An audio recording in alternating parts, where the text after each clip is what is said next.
This is Wall Street sizing up. You have found the channel. This is stock market news today. I typically stream this, but I'm just trying something new.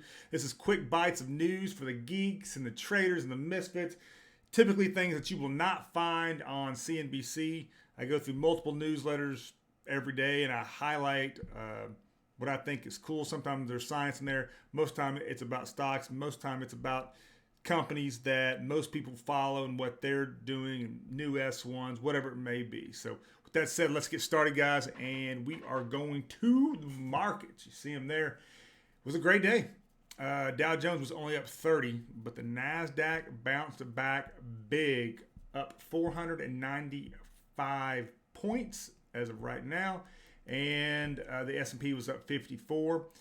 The good thing here, so the estimated 2% increase for the NASDAQ would be sufficient to lift prices above a correction zone. So it went up 4% today.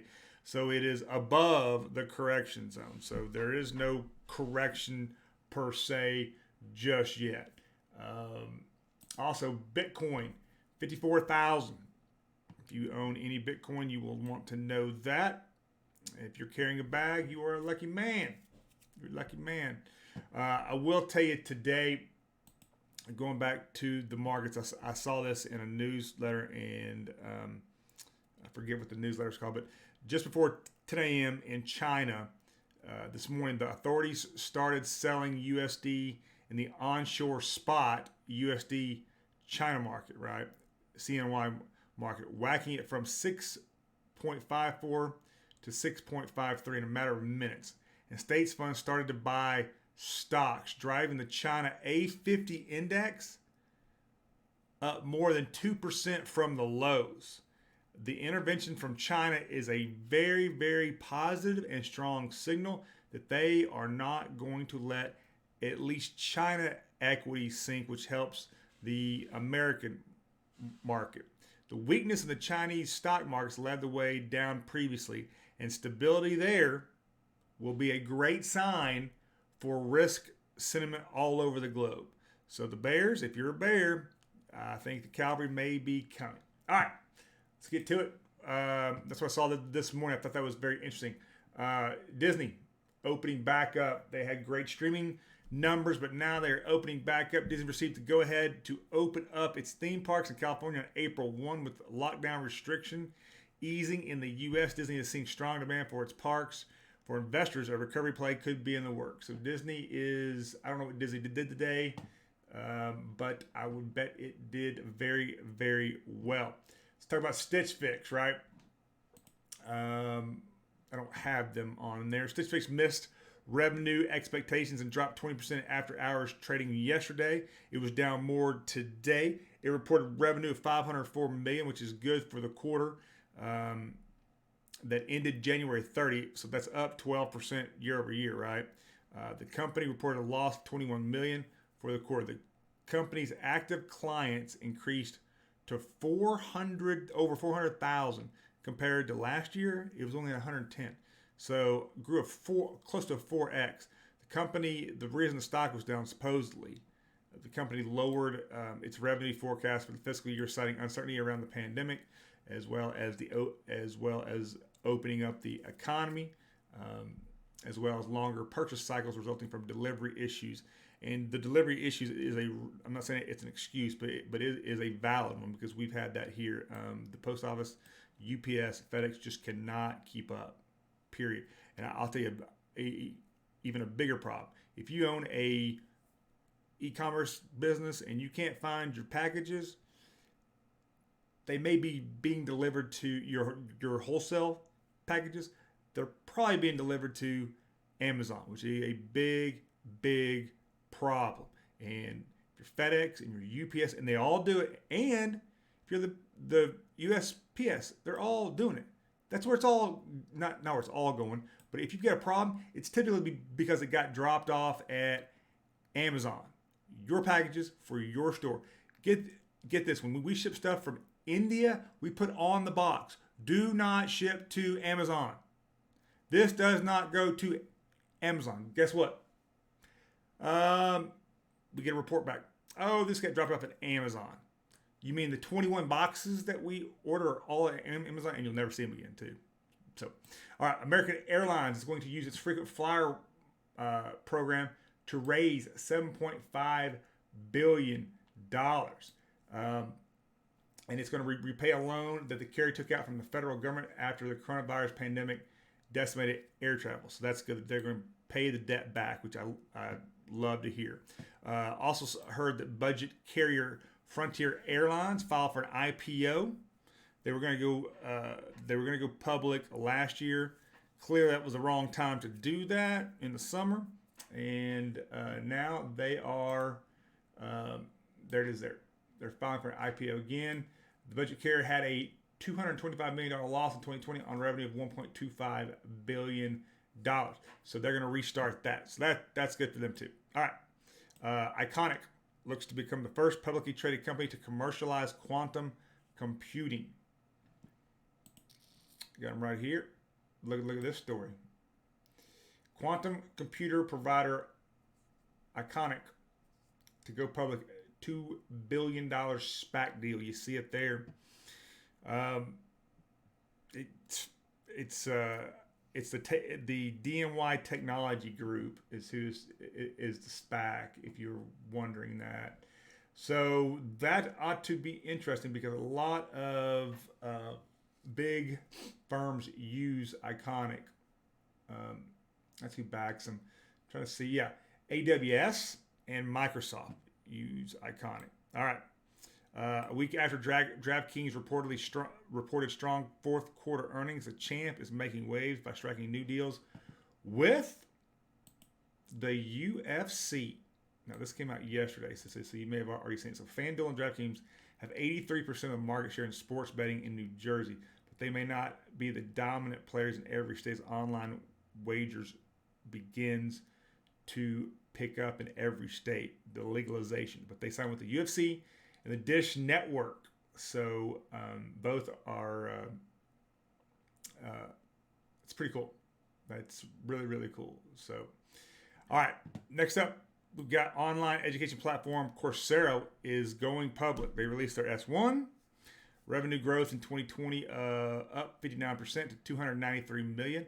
Analysts have argued, though, that Coursera's growth in 2020 was largely due to the uptick in remote schooling and remote working trends due to the pandemic. So we'll see how this goes. Coursera was recently valued at $2.4 billion when it raised $130 million in a Series F round in October of 2020. Yeah, there it is there. So really like their founder. He's a very nice guy. His name's Andrew Ng. I believe is the way that you say it. So he's been around. I think that company's been around like it says 2011 here, but I'm not sure. But I want to say it's been there a while. Target will launch its own food and beverage line. Check this out. So Target launches a grocery brand Favorite Day so that's the name Favorite Day that focused on snacks and indulgences, right? Here's the thing. Favorite Day will feature more than 700 products, in-house products, right? And they're going to do this by early April. Groceries are less profitable than other merchandise that Target sells, but they drive traffic to stores and websites. So here's what they're saying about that. So this is what Amazon discovered a long time ago, is you got to get in the grocery business because groceries are ordered once a week. And if you order once a week, you're going to order other things, right? If you're just doing one-time purchases, let's say you're buying the back scratcher, right? You might go to, Target or any online marketplace once a month. But with groceries, you got to go once a week, typically, right? All right, the EU plans to double its chip production by 2030. I think they're a little late in that, but 2030 to account for at least 20% of the global chip market. So interesting there. And then Amazon, check this out. Amazon-backed food delivery Deliveroo made its first filing to list on the London Stock Exchange. Deliveroo is the Indian version of like DoorDash, if you would, in India. So could value the company around $10 billion. paperwork reveals in the I believe that they have to file an S1 and 2 or something akin to that. The paperwork reveals that Deliveroo recorded a $309 million loss last year through its revenues that continue to climb. It did not disclose how much the company plans to raise through the initial public offering, but they're saying it could be around $10 billion. Amazon owns a 16% stake in Deliveroo after it led a $575 million round in May of 2019. Big. That is big. All right.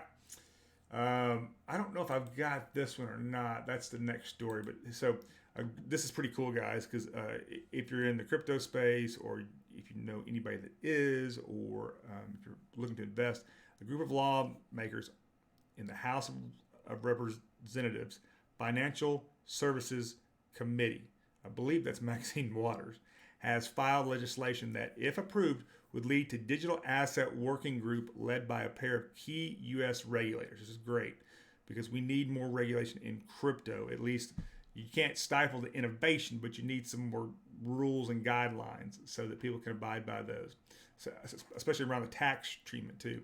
The bill directs the Commodity Futures Trading Commission, the CFTC, and the SEC to jointly establish a working group on digital assets to support innovation. That's key. The group would be comprised of representatives of the two commissions and non-governmental stakeholders appointed by regulators, like members of the firms that utilize, produce, and research emerging technology. That is great because that will help not stifle the innovation in crypto, which is clearly led by blockchain. All right. Next up, GE. Check this out. GE is sending off its aircraft lease, or it's selling off its aircraft leasing business. That's 1,600 planes in a $30 billion deal with Ireland's AerCap in an attempt to restructure the company. You can see it there. So GE really, it's just, since, I don't even know, like 15 years ago, maybe 10 years ago, it's just floundered. It's just done nothing. It's kind of like GE and IBM are like the old guard, and they can't seem to turn it around. I don't understand how they can't hire some young, innovative executives there to tell them what to do. But I think they're trying, at least this way, they're trying to get their house in order. At one time, GE had the largest, I want to say they had the largest rail car leasing fleet, and they had the largest airline leasing fleet at the same time. So, pretty interesting stuff. All right. Buckingham Palace. Let's talk about the royals. Buckingham Palace has yet to respond after Prince Harry and Meghan Markle's interview with Oprah on Sunday. So this is what I saw. There's a poll. So, let's see. So, here's the thing that I wanted you to see right here. So when it comes to the dispute between the royal family and the Duke and Duchess of Sussex, which they still have those titles, with whom do you sympathize with most? The Queen. It's like at 37%. The Duke and Duchess 22%. Neither, which I kind of fall in that camp. Some too. 28%. Both is 8%, and don't really care is 6%. Right. Here's the thing. Right. So Meghan and Harry are pissed off Buckingham Palace. They haven't come out and said that yet, but they literally threw the entire family underneath the bus, except maybe for the Queen. But here's what's going on, and here's why it's a big deal, right? The royal family remains a legit economic benefit to the UK, right? Now, they have a sovereign grant. So what happens is that the royal family gets $119 million a year to do their thing from the UK government. But wait, here is what you want to know. The family, however, donates all the profits they make from all the land they own, from the museums, from all the foot traffic, from the websites, to the UK government. Okay? How much you think that is? Well, let me tell you. Last year, that payment was almost $500 million. That's right, $476 million. So yes, Meghan and Harry were correct. It is a business, it is a firm, and it's a damn sure an institution. For sure, right? But that's what they're up against. So literally, the UK, literally, they're net positive 400 million, close to it. It's going to be interesting to see how that plays out. All right, last but not least, richest people in the world. I thought this was a very interesting infographic. You probably can't see it on there, but you had Tesla was up 19% today, so Musk may have passed Bezos today. Bezos, Musk, Bernard Allnott. He is he's really a businessman in Europe, clothing. Owns a lot of clothing stores. I'm not sure which chain. Bill Gates, Buffett. Buffett is under 100 billion, just barely. Zuckerberg is next, which I did not know. Larry Ellison, Larry Page, Sergio Brin, and Dan Gilbert of TurboTax. So, of the women, I thought this was interesting. So, the number one is Francois Bettencourt, I think, and she has a 33% stake in L'Oreal. Alice Walton, you know her. Mackenzie Scott, you know her because of her husband, but she was there, not taking anything away from her because I'm not. She was there before he even started Amazon. So that 54 billion, if you ask me, she damn well deserves it. You got Julia Koch, Yang Huan, I think, and she owns her family owns a real estate company in China. The Mars family, Clatton, I don't know what she does. Iris, Gina Reinhardt, and I'm not sure what she does, and Lauren Powell. So I think Lauren Powell is in finance. So anyway, thought that'd be cool. I hope you like today's stock market news for March 9th, the year of our Lord 2021. You guys, we say it every week, we have a sponsor, StockTrade.tips. They have one goal, and that goal is to help you profit off the insider knowledge of the hedge funds. Check them out at StockTrade.tips. With that said, guys, cheers. Watch your six. Go hard in the paint. We'll see you next time. Thanks, guys.